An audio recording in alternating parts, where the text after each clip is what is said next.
सोलापूरचे ग्रामदैवत श्री सिद्धेश्वर यांच्या महायात्रेच्या पार्श्वभूमीवर आयोजित करण्यात आलेल्या महत्त्वपूर्ण नियोजन बैठकीकडे सोलापूर महानगरपालिकेच्या अधिकाऱ्यांनी पाठ फिरवल्याने जिल्हाधिकारी कुमार आशीर्वाद यांनी तीव्र नाराजी व्यक्त केली।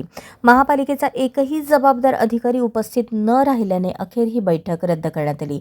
श्री सिद्धेश्वर महायात्रा 12 ते 16 जानेवारी 2026 या कालावधीत होणार आहे। या पार्श्वभूमीवर जिल्हा आपत्ती व्यवस्थापन प्राधिकरणामार्फत गुरुवारी 8 जानेवारी रोजी दुपारी 3 वाजता नियोजन भवन सभागृहात आढावा बैठक आयोजित करण्यात आली होती।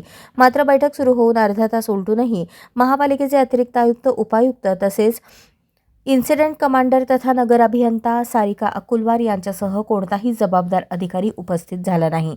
या प्रकारामुळे जिल्हाधिकारी तथा जिल्हा आपत्ती व्यवस्थापन प्राधिकरणाचे अध्यक्ष कुमार आशीर्वाद यांनी महापालिकेच्या भूमिकेवर तीव्र नाराजी व्यक्त केली। या बैठकीत जिल्ह्यातील विविध विभागांचे प्रमुख अधिकारी आणि सिद्धेश्वर मंदिर समितीचे पंच कमिटीचे पंच उपस्थित होते। मात्र यात्रेच्या व्यवस्थापनाची प्रमुख जबाबदारी असलेल्या सोलापूर महानगरपालिकेचे अधिकारी आणि इन्सिडेंट कमांडर अनुपस्थित राहिल्याने प्रशासनात अस्वस्थता निर्माण झाली आहे। सोलापूर जिल्ह्याच्या श्रद्धेचा केंद्रबिंदू असलेल्या श्री सिद्धेश्वर महायात्रेच्या दृष्टीने आपत्ती व्यवस्थापन, सुरक्षा, स्वच्छता आणि सुविधा यांचे काटेकोर नियोजन आवश्यक असताना महापालिकेने दाखवलेली ही उदासीनता अत्यंत चुकीची असल्याचे जिल्हाधिकाऱ्यांनी स्पष्ट केले। या प्रकरणाचा अहवाल उच्च स्तरावर पाठवण्यात येणार असल्याने महापालिकेच्या अधिकाऱ्यांच्या भूमिकेवर पुढील कारवाई होण्याची शक्यता व्यक्त केली जात आहे।